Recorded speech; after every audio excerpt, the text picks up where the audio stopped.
Donc bonjour, je suis avec Anaïs et Christelle de l'Alliance française de Marseille. Donc Anaïs, tu es professeure à l'Alliance, c'est ça? C'est ça. Et Christelle, tu es la directrice. Oui, c'est ça. Est-ce que vous pouvez raconter chacune un peu votre parcours à l'Alliance française, comment vous êtes arrivée à l'Alliance française de Marseille? Est-ce que vous étiez dans le réseau des Alliances françaises avant Marseille? Et donc voilà un peu votre vie, votre parcours. Qui veut commencer? Anaïs peut-être? Christelle? Comme tu veux. Alors moi, parce que Allez, c'est vas-y. historique. Vas-y. Donc mon parcours, il est uniquement Alliance française Marseille. Je n'ai jamais été dans le réseau. Je suis arrivée là par hasard. J'ai été recrutée par le président en 2003 pour développer en fait tout le culturel à l'Alliance qui n'existait pas. C'était une toute petite alliance. J'ai un diplôme d'école du Louvre, donc aucun rapport avec le FLE. Et puis, j'ai dit, bon, pourquoi pas? Et je me suis lancée là. J'avais un CDD de 6 mois. Et en fait, je suis tombée amoureuse de l'Alliance française et des étudiants étrangers, de toute cette ambiance qu'il y avait. Je ne savais même pas qu'il y avait une Alliance française à Marseille avant d'y travailler. Et le président m'a dit, mais il faut rester, il y a plein de choses à développer, il y a tout à faire. Il m'a donné carte blanche. On était à l'époque, en 2003, 3 administratifs et 4 professeurs. Une toute petite équipe. Et une toute petite équipe, une toute petite alliance. Et puis, j'ai développé l'activité. Et aujourd'hui, vous êtes Aujourd'hui, on est une trentaine de CDI. Et plus des professeurs qu'on prend aussi en renfort quand on a besoin, en plus de cette équipe. Et on a multiplié par 10 nos effectifs. D'ailleurs, j'ai dit l'Alliance française de Marseille, mais c'est l'Alliance française d'Aix-Marseille. Voilà, donc l'Alliance française de Marseille, elle existe depuis 1889.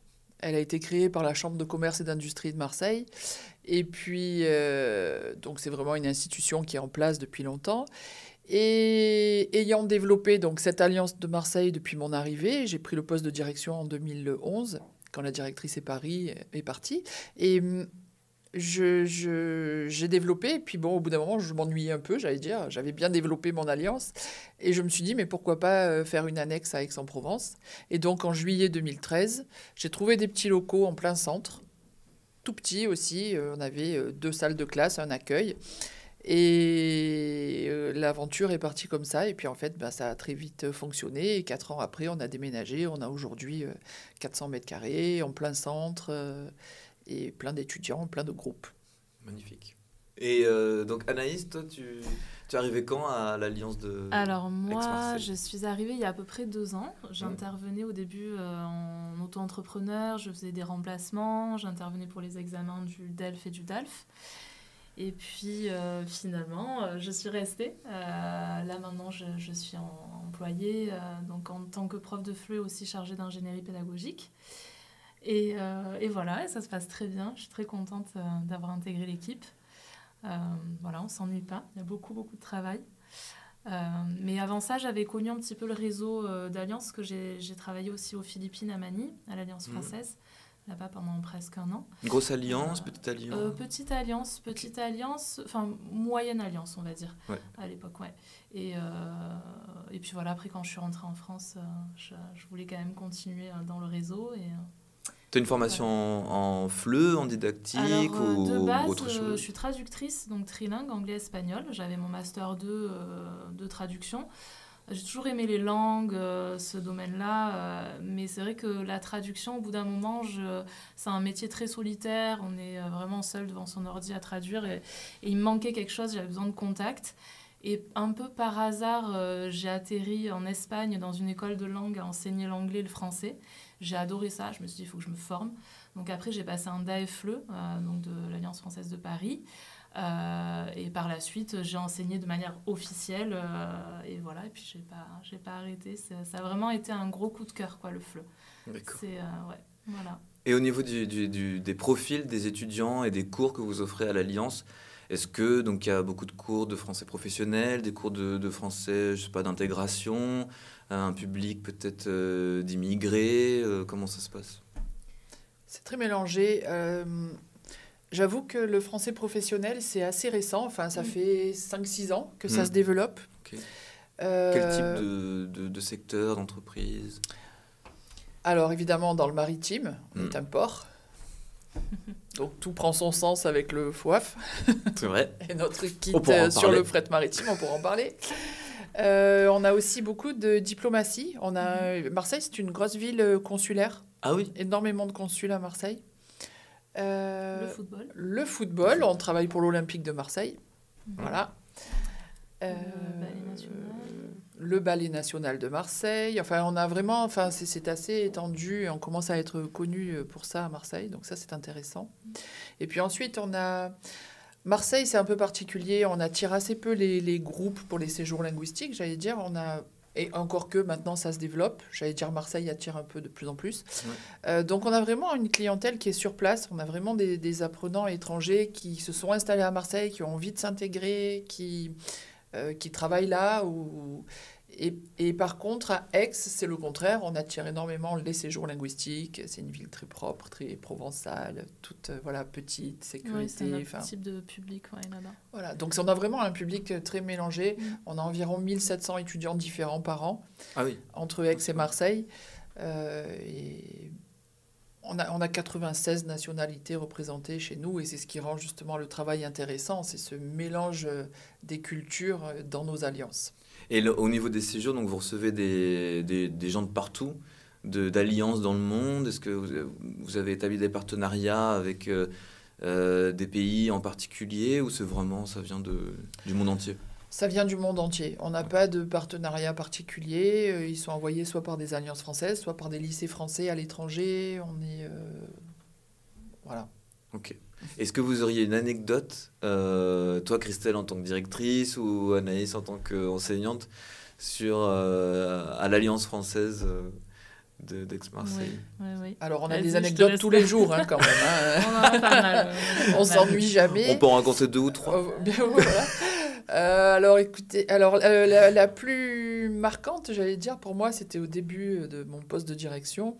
J'ai un milliardaire américain que je ne peux pas citer, dont je ne peux pas donner le nom, On ne donnera pas qui est venu pour prendre 1 heure de cours particulier, comme ça. Il est arrivé à 14h, il m'a dit « Je voudrais 1 heure de cours particulier maintenant, là, ou dans la demi-heure ».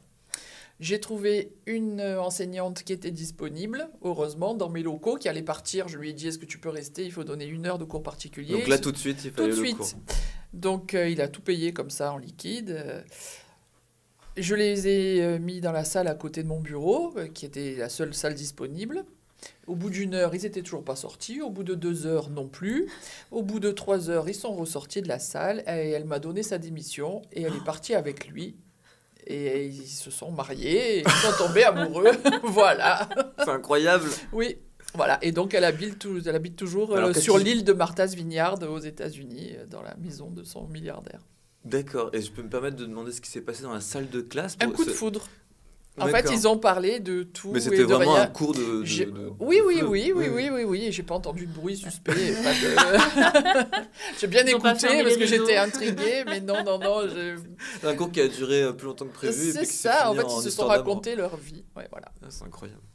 C'est pas mal. D'accord. Oui, Anaïs, moi, j'ai une anecdote en tant que prof.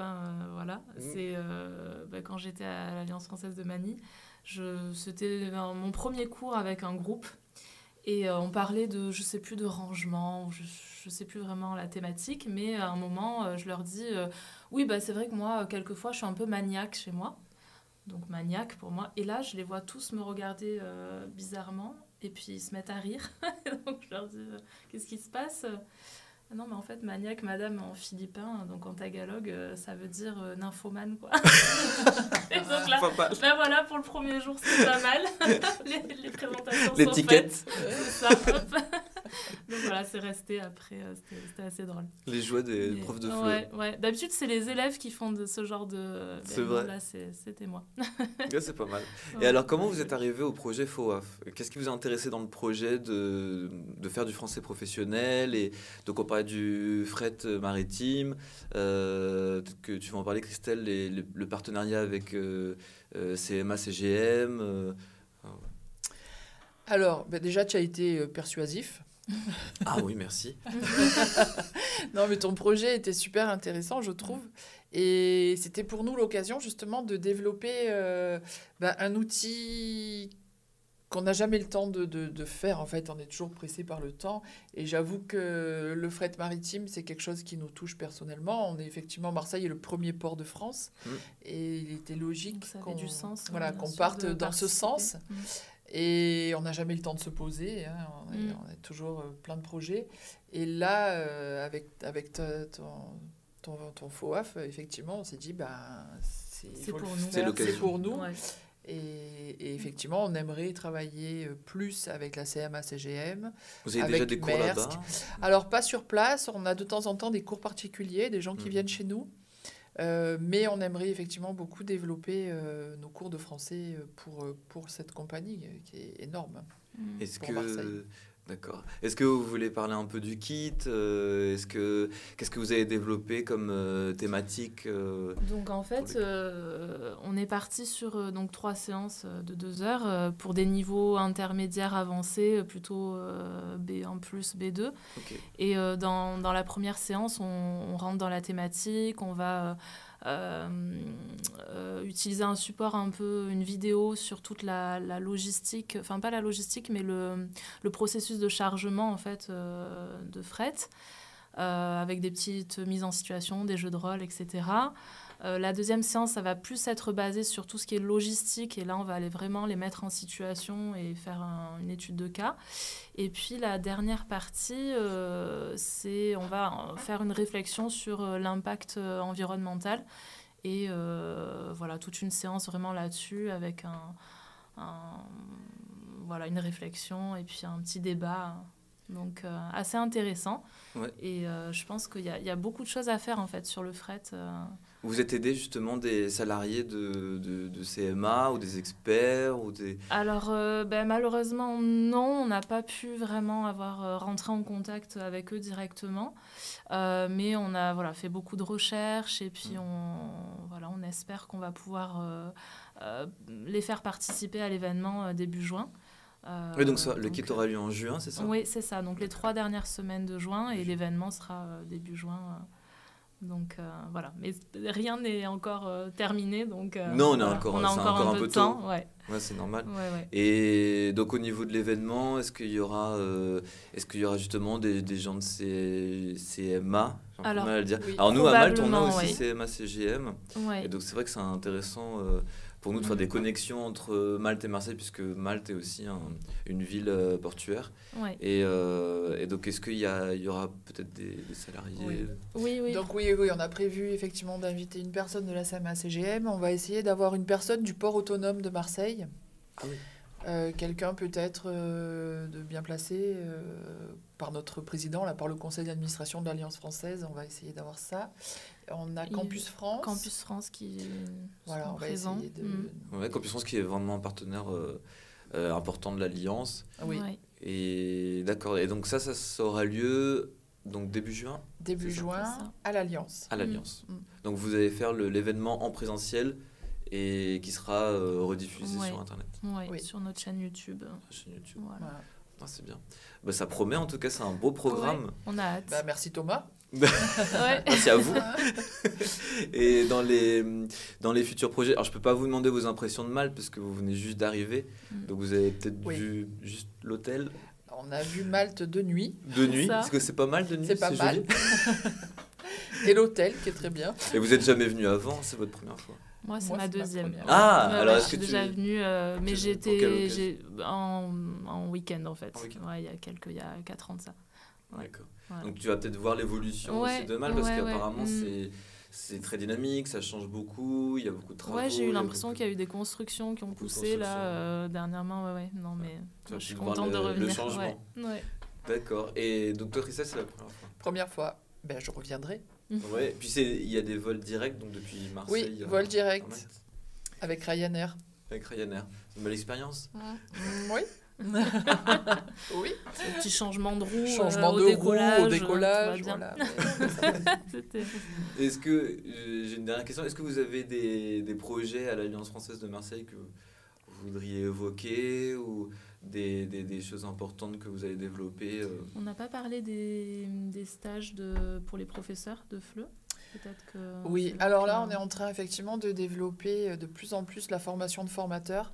Ouais. Et par exemple... En DELF, en certification? Non, formation de formateur, perfectionnement les voilà. profs de Oui, FLE. oui. Ouais. On a accueilli hier à l'aéroport 100 Algériens, 100 professeurs de français algériens qui commençaient leur formation ce matin à l'Alliance française de Marseille. Ah, super. Pour Donc 2 semaines. pour 2 semaines. Et qui Voilà. venaient d'une alliance française? Qui viennent de plusieurs, non, d'écoles primaires, secondaires, Ils sont dans le collèges, public voilà. ou, Réseau Public enseignant et institut français. D'accord. Donc ça, c'est une coopération C'est une que vous venez de coopération mettre en place avec le la réseau ville de algérien. Marseille et le réseau algérien des enseignants de français. Ah, Voilà. c'est super. Voilà, donc... Et il reste combien de temps? 15 jours. 15 jours. Mm. D'accord, et donc ils font la formation tous les jours, des cours, Ils ont des Oui. cours tous les matins et les après-midi, ils ont des activités. événements avec la ville de Marseille. D'accord, Visite du château d'If, etc. c'est intéressant. Voilà. Et il y a d'autres pays avec lesquels vous mettez en place des projets dans la Méditerranée ou je sais pas, est-ce que vous avez des liens avec Maroc, Tunisie, d'autres pays du Maghreb? Non, pas tellement. Il y a vraiment des problèmes de visa pour tous ces personnes qui aimeraient effectivement venir apprendre le français à Marseille, enfin en France en tout cas. Et il y a des problématiques de visa qui font qu'on a du mal à développer ce genre de partenariat. Voilà. D'accord. Bon. Et après, on a des projets tous les jours, et tellement qu'on ne peut pas tout te raconter, Thomas. Non, bah non. Eh non. Non, beaucoup de choses à raconter. Et on n'a pas le temps. Non. Est-ce que vous voulez évoquer d'autres choses ou je sais pas, sur le forum donc on a un programme bien chargé. Vous allez rester 3 jours, c'est ça? C'est ça. On repart jeudi, ouais. J'espère une petite visite J'espère. de la Valette. On J'espère. compte sur Vous toi, n'avez pas hein. fait hier. J'espère. J'espère. On va organiser ça. Et bon, bah très bien. Donc le kit aura lieu en juin. Et puis ce sera l'occasion peut-être d'ici là de faire de la promotion et puis Bien sûr. d'en parler à Marseille et à Malte. Bien sûr. Merci beaucoup. Merci Merci. Christelle. Merci Thomas. Merci Anaïs. Merci à toi. Merci. bientôt. À bientôt.